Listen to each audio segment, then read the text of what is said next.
আব্দুল আলিম, আশিক আলী, জহুরুল ইসলাম ও শাহরিয়ার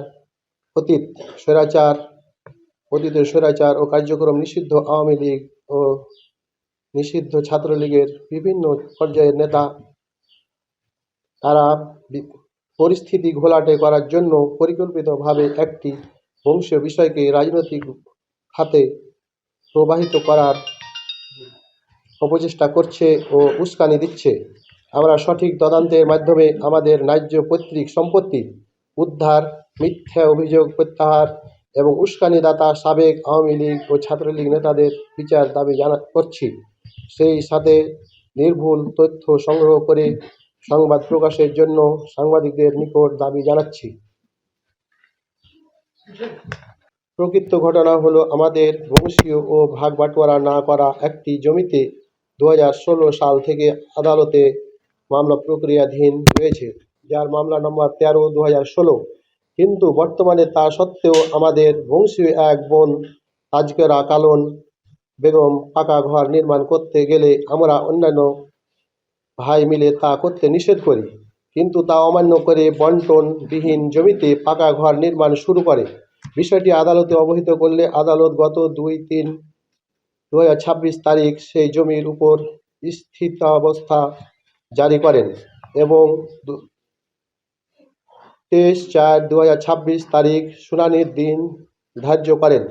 বিষয়টি শিবগঞ্জ থানা তদন্ত করেছে, কিন্তু আদালতের রায় অমান্য ও তদন্ত চলাকালীন এবং মীমাংসার পরে কাজ শুরু করার কথা থাকলেও তা ভঙ্গ করে গত 3 মার্চ মঙ্গলবার রাতের অন্ধকারে বাড়ির ছাদ বাত ব্যথা, প্যারালাইসিস কিংবা আর্থ্রাইটিস, আধুনিক ফিজিওথেরাপি ও পুনর্বাসন চিকিৎসায় নির্ভরযোগ্য নাম ডিপিআরসি। ঢালাইয়ের চেষ্টা করলে আমরা আবারও নিষেধ করতে যাই। এ সময় তারাই আমাদের উপর চড়াও হয় এবং এক পর্যায়ে হাঁসুয়া ও লাঠি সোটা নিয়ে আমাদের তেড়ে আসে। আমরা প্রাণে বাঁচতে দৌড়ে পালাতে গেলে আমি মোহাম্মদ শামসুল হককে ধরে ফেলে কিল ঘুষি সহ এলোপাথাড়ি মারপিট করলে আমার ছোট ভাই আলামিন আমাকে বাঁচাতে আসে এবং তাকেও মেরে আহত করা হয়। এর পরপরই তাদের মধ্যে থেকে আব্দুল আলিম নামীয় একজন বালতি থেকে বের করে 2টি ককটেল বিস্ফোরণ ঘটালে আমরা পালিয়ে আসি। কিন্তু জমি সংক্রান্ত পূর্ব বিরোধকে কেন্দ্র করে আমাদের বিরুদ্ধে পরিকল্পিতভাবে মিথ্যা অভিযোগ আনা হয়েছে। আমরা সেই মিথ্যা অভিযোগ প্রত্যাহার ও প্রশাসনের কাছে নিরপেক্ষ তদন্তের মাধ্যমে প্রকৃত ঘটনা উদ্ঘাটনের দাবি জানাচ্ছি।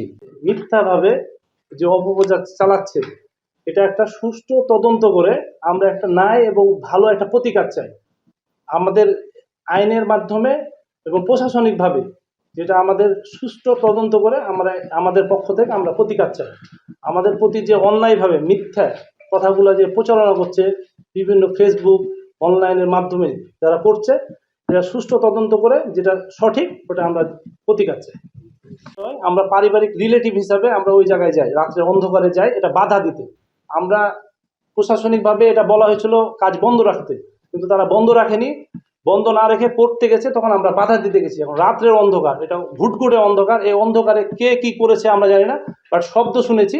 শব্দ শোনার পরে একটা ম্যাসাকার অবস্থা হয়ে গেছে।